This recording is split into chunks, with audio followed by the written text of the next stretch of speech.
Good day and welcome back to the Vitality Project. I'm Dr. Bob.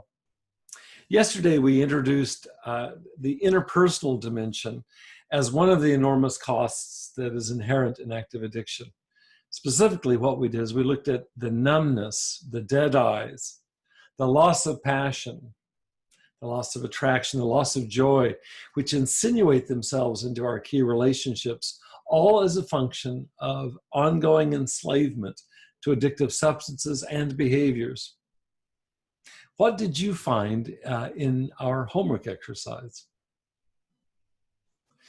Anyone who's experienced addiction firsthand, and as we've talked about here, it turns out that virtually all of us know addiction of some kind, if not to substance, then to various process or behavioral addictions.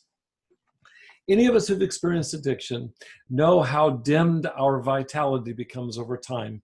It's a kind of emotional flatland, if you can picture that.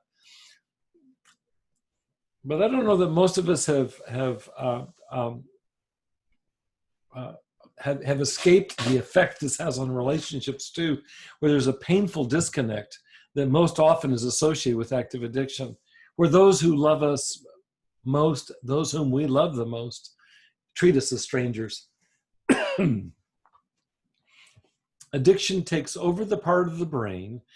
Specifically, it's called the nucleus accumbens, and it's in the middle of our brain.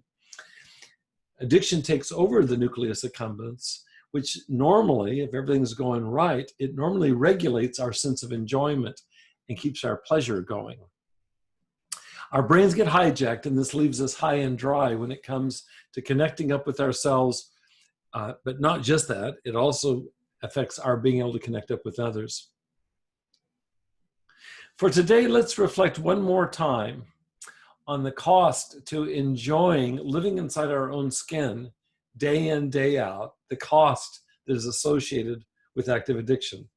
And remember, active addiction includes not only the intoxication or getting high phase of the cycle that we've discussed, but it also includes the come down or the withdrawal or the hangover after the addictive behavior, and also the craving and seeking which precedes the addictive behavior.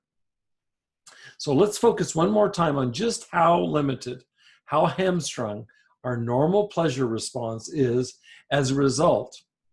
Ironically, and I do believe this is ironic, it's the result of the very behavior that would promise us, falsely so, pleasure. Our pleasure response takes a hit and begins to take a nosedive as a function of our seeking pleasure via addictive substance or behavior. That's it for today. Thanks for spending part of your day with me here at the Vitality Project. Please stay safe and be well, and I'll see you hopefully tomorrow here again.